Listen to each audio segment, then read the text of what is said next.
tompon'Andriamanitra dia izy ny rahalahiko sy anabaviko ary reniko.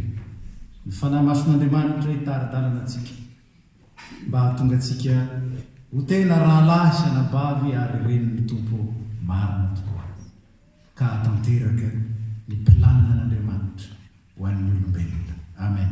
Petraka isika.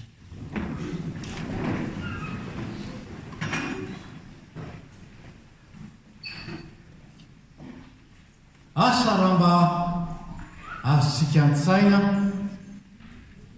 efa mahazo antsika tsy ataoko hoe matetika fa indraindray farafahakeliny ny mandeha mitady zavatra tsy mahita,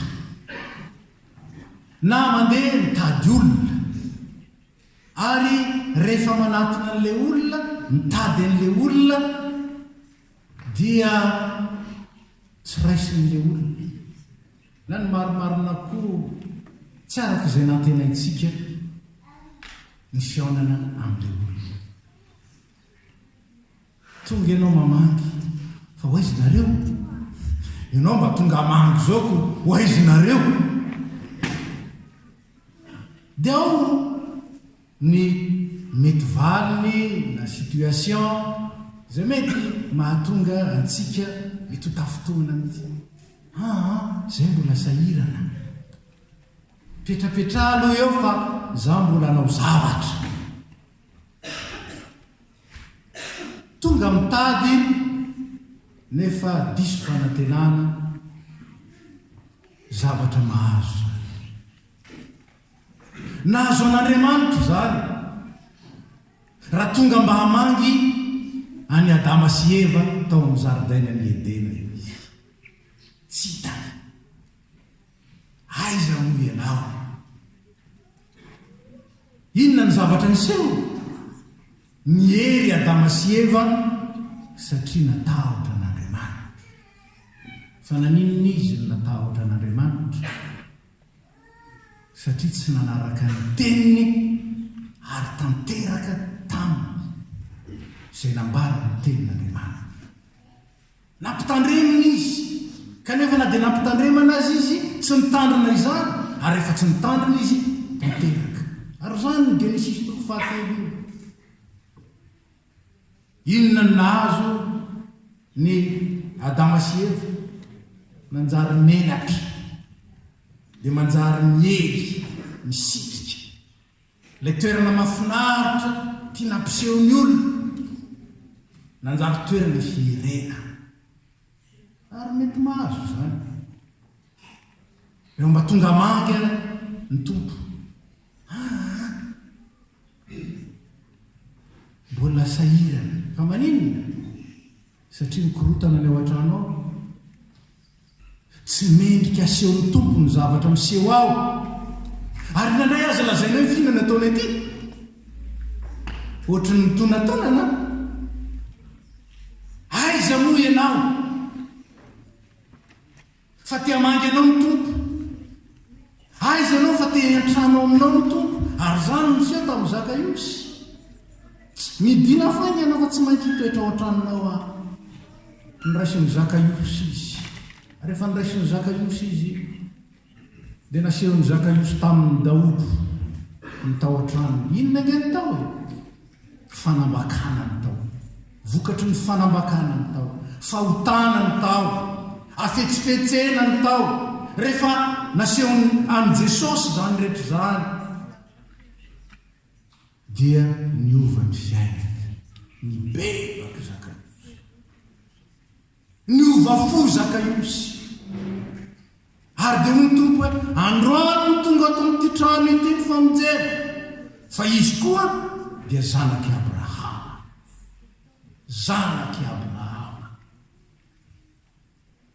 Zany teo amin'ny jiosy ny atao hoe antoka ny mahajiosy, noho izany ny maha-olon'Andriamanitra, zanaky Abrahama. Ny tompo koa tia hamangy anao, tia hamangy ny tokantranonao ao izy, tia hamangy ny fonao sy ny tenanao izy, satria efa natsanga ny tepolony eo. Zao anefa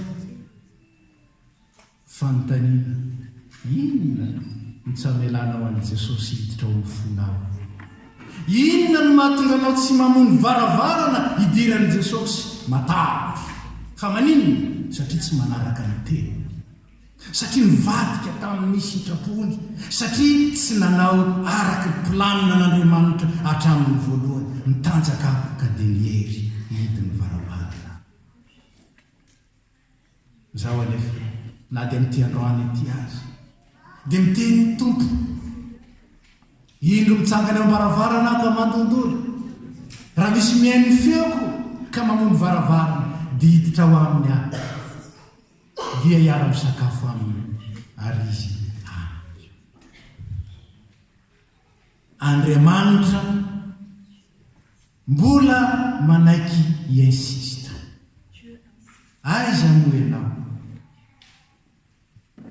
voainy varavarana fa androany ko dia mbola andro-pamonjeny, andro anavozan'Andriamanitra ny antso-pamonjeny ho asa ianao ao anatin'ny fonao sy ao anatin'ny fontsikao ngamo mbola misy hevitra tsy tiatsika hidiran'i Jesosy. Zany kosinona nidiran'i Jesosy amin'izany, hoy izy tamin'ny Petera, raha tsy manaiky ho sasako ianao dia tsy manana anjara amiko.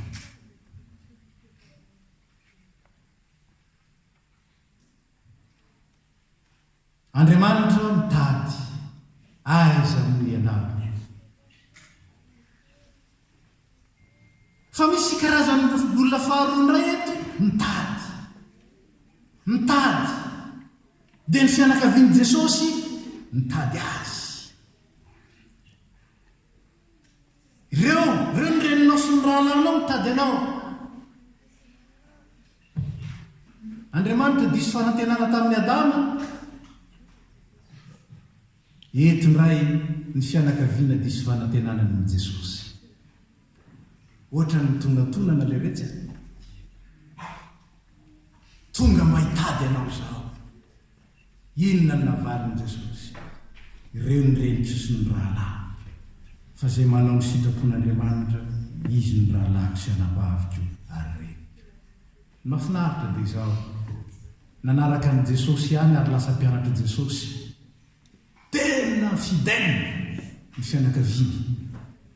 Ary raha i Petera nitarika ny fiangonana tao Jerosalema teo am-boalohany, dia Jakoba rahalahin'i Jesosy lasa lehibe ny fiangonana tao Jerosalema. Zany situation saingy izao ao anatin'izany mila miaino ny tenin'Andriamanitra, miaino ny tenin'ny Tompo, miaino ny sitrapon'Andriamanitra, satria ireo ihany no eken'i Jesosy ho reniny sy rahalahiny ary anabavy miaino. Tary am-boalohany nampitonantonana an'Andriamanitra satria tsy nihainy teniny i Adama sy Eva. Eto nitonantonana ny fianakaviana satria tsy mba nihainy tenin'i Jesosy ny mamay azy hitady an'i Jesosy, fa ninino ny anao ny fomba ny olona fotsiny ihany. Ndeha mba vonjena fa mampalahelo le zanatsika iny, mampalahelo le rahalahntsika iny, mampalahelo le anadantsika andahota diavolo no tsy fantatrao, fa tsy maintsy mitoetra taotran'ny raiko aho izy tamin'ny reny Maria zany. Ohatrany adin'ny Maria ngamo zany tamin'ny fotoana. Inona ny zava-dehibe dia izao, misy foana ny fahadisom-panantenana ary misy ny ataontsika hoe misy ny déception isika, misy ny déception rehefa tsy mitenin'Andriamanitra io no mitarika ny fiainana sy ny mitondra azy. Ny planina n'Andriamanitra hatramin'ny voalohany rea dia ny hahatonga antsika ho tony ny fanjakana, ilay fanjakana mandrakizay. Ao anatin'ny fanjakana mandrakizay io tsy misy kategoria afa-tsy roa ihany ny ao. Ny anankiray ny ray ary ny faharoa ny zanaka, zay ihany ny ao. Zay ny fanjakan'Andriamanitra. ny ray sy ny zanaka tao amin'izany fanjakana zay mandrak'izay any an-danitra zany ao amin'izany mandraka kehitriny dia mbola ao ny ray sy ny zanaka ary ny fanahy masina zay miombona aminy sy miazo miao ao aminy reo le persona telo tsy misy afa-tsy ny ray sy ny zanaka ny population ary arak'izany indrindra no nanonran'Andriamanitra ny zanaka rehefa tsy niainy i Adama sy Eva, rehefa tsy niainy ny taranaky Abrahama, rehefa tsy niainy ny zanaka Israely, rehefa tsy niainy ny jiosy ny ran'Andriamanitra ny zanan'ilay tokana aninona anangana ny olona ho tena zanak'Andriamanitra tena zanaka ka afaka miombona ny fanjakan'Andriamanitra mandrak'izay. Eto izy ny manangona azy tsy any akory indraindray rehefa misy fahoriana dia mahafinahitra ny kristianina mihirahira any an-danitra any no fomenako any isika iaona mandrak'izay mahafinahitra inge zany e fa zany ve ny tena lazay ny tenin'Andriamanitra zany ve ny tena lazay ny tenin'Andriamanitra ao ny ratos au paradis tsy riavana ny filazantsara ny zalainy tsisy neny ny manao an'izany ao ny ratos au paradis fa ny tenin'Andriamanitra dia milaza fa tsy misy afaka mankany raha tsy amin'ny alalany zanaka ary amin'ny finoana ny zanaka sy ny fanarahana ny zanaka ary ny faharoa fahamarinana faharoa dia izao tsy afaka ho zanaka isika raha tsy raha-tapo amin'i Jesosy tsika inge tsy zanaka e Jesosy ny tena zanaka ary satria Jesosy ny tena zanaka dia amin'ny alalan'i Jesosy ihany no ananganana antsika ho zanaka ka ny firaisantsika aminy izay any amin'ny andro farany ihany rehefa tonga ny fotoana Andriamanitra nge tsy tanisa hoe io le reto avy fomba fitenenana ihany zany amin'ny fomba intelligible fa ny tena mariny dia izao hojereny ao aminao ve Jesosy satsia ao ny zanako aviry zanako ianao ny teneny hoe zanako fa Jesosy io atsony io ao aminao ny zanako aviry zanako reo zay manao ny sitrapon'Andriamanitra ny rahalahako sy anabaviko ary ny zanak'Andriamanitra tsy arivo ny zanak'Andriamanitra tsy foy ny zanak'Andriamanitra tsy velanao ny velany ny zanak'Andriamanitra ampandovany ny fanjakana mandrak'izay sa izao zanak'Andriamanitra ve zasa tsy zay ary mahazanak'Andriamanitra io tsy araka ny fijerin'ny olona raha mijery amin'izao ny olona ohatra hoe versay daladala nareo koa mivavavavapoana io no nandaninareo ny lahadinareo io no nandaninanonareo ozy le anankiray zay nga raha ivavahana izy ivary io dia mitombo raha ivavahana ve isakafo io dia mitombo dia aleony ihany tsy mivavaka raha mba fantany mako raha mba fantany fa na izy na ny vary dia Andriamanitra no nampisy azy ny olona dia miasa fotsiny ihany ary ny tena vavaka tsy fangatahana vavaky ny zaza ny fangatahana fa ny zanaka ny vavaky ny olon-dehibe manana ny Kristy vavaky ny fisaorana misaora dia hoy ny tontra masina misaora amin'ny zavatra rehetra ry havana sady tsy te hitonantonana ny amiko ny tompo tsy te hitonantonana ny amina koa zany ary zako tsy te hitonantonana ny amin'ny tompo tokana ihany ny atongana tsy hitonantonana atonga sy atonga ny tompo tsy hitonantonana atonganao sy atonga ny tompo tsy samy hitonantonana tokana ihany ny sitrapon'Andriamanitra ny fiainana tsy velomana ny sitrapona ary zany nambaran'ny tompo natongavako teto amin'izao tontolo izao dia ny atanteraka sy anatanteraka ny sitrapony raiky zany ihany natongavako teto fa mahafinaritra be ity ny fahatanterahany sitrapon'Andriamanitra teo amin'ny fiainan'i Jesosy dia nahatonga azy nomena ny anarana ambony noho ny anarana rehetra natonga azy nasantrona ao amin'ny avo indrindra natonga azy nomena ny fahefana rehetra ny an-danitra sy ty an-tany hatrany ambanin'ny tany nomena azy daholo zany ary izay lefa nilazaiko tamin'ndray mandeha te hiafatra ianao midina amin'ny farany ambany ozy izy Jesosy izay miaro ny ainy no avery azy fa izay mahavery ny ainy no ny amiko no azo azy te azo izany hoe mifanjakan'Andriamanitra izany ianao te hanana ny fiadanana sy ny fifaliana maharitra ianao manomboka ety ka hatrary te hanana n'izany ve ianao te hizotra amin'ny lala ny fahatanterahana ve ianao dia izao ihany ny sitrapon'Andriamanitra satria izay ny sitrapo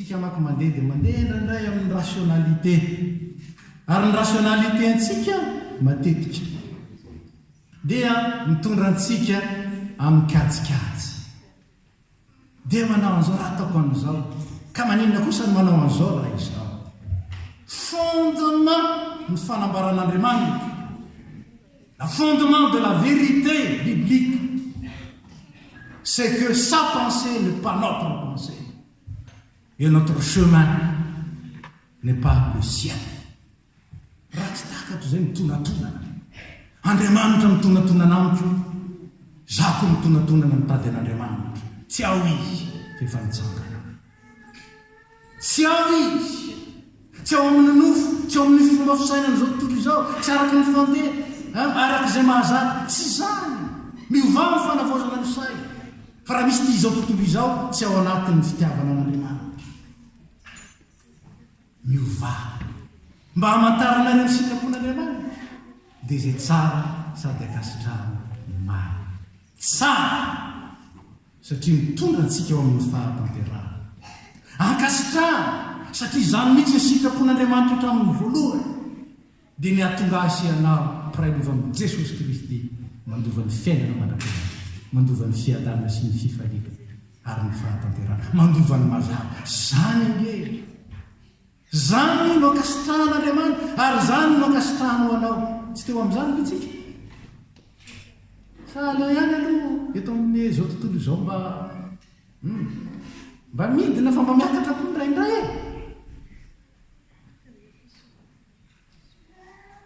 ary maro ino ny teo maro ny sitrapon'Andriamanitra ny marina satria ihany ny tanteraka nevitra mampiadana seva nevitra eva fa ho tanteraka araky ny nofinofiny le tenin'ny Satana hitovy amin'Andriamanitra nareo ary na tsy ritra ny inana anana le vokazy nevitra izy fa tena ahita plaisir pour toute la vie inona nefa ny vokatra ozona voaozona ianao voaozona ny tany izay misy anao voaozona koa ny manodidina anao rehetra voaozona ozona ny vokatra marina ny tenin'Andriamanitra ry havana satria tsy manitaka ary ny teny hafa rehetra manitaka na izy amin'ny manao sitrapon'Andriamanitra izy ny raha lako sanavavika reniko ny tompo sitrapon'i Jesosy dia ny andraisako sy andraisanao ny fandreseny iny ny fandreseny io ny vokatry ny fanahy dia fifaliana fiadanana fahazavana fihavanana ary indrindraindrindra fahatanterahana tianao zany aza mijanona fotsiny ho kretien fa midira ho raha lasa ny abavin'i Jesosy mivelona sy miaina miaraka aminy mifankaty aminy mankala zay ankalay artisy mankamamy zay tiany kosa ho fo miray ho ty sy tiana izay ny ty sy ny tiana tafaray sa ary zany ny sitrapon'Andriamanitra ao antsika averina indray dia ny baiko tsotra atoloro ny tenanareo ho fanatitra ny velona masina sitrak'Andriamanitra ary aza manaraka ny fanao n'izao tontolo izao aza manaraka ny fomba n'izao tontolo izao aza manaiky ho reseny fisaina n'izao tontolo izao fa ny fisaina n'izao tontolo izao fahafatesana ny fanahy fa ny fiainan'Andriamanitra kosa miandoha amin'ny fahafatesana satria tsy maintsy maty ty nofo ty sainy kosa fiainana manaraka izay novoka ny fandresena sy fitsanganana ho amin'ny manatra raisy ny fitahirana ho aminareo rehetra ny fahasoavan'i Jesosy Kristy ny fitiavan'Andriamanitra ray ary nyfiraisana ny fanahy maso. Mba handraisanareo an' Jesosy Kristy sy velomanareo azy, ahatonga anareo afaka hiteny amin'ny fahitsiana hoe tsy izaho intsony ny velona fa Kristy ny velona manatrika. Ka dia ho rahalasa anabavin'i Kristy mahatoky anareo ary sokafan'Andriamanitra midanadana ho anareo ny fiainan'ny lanitra. Manomboka eto zany miara-miady amin'ny Kristy, miara-mandresy aminy. Manomboka eto zany manao ny sitrapon'Andriamanitra mba hatanteraka ny sitrapo ambonitsika rehetra ka tsy tanteraka vetivety fa tanteraka ao amin'ny mandrakizay. Matoky le miantso anareo amin'izany ary izy mahatanteraka ny teny fikasany. Amen. Petrasika.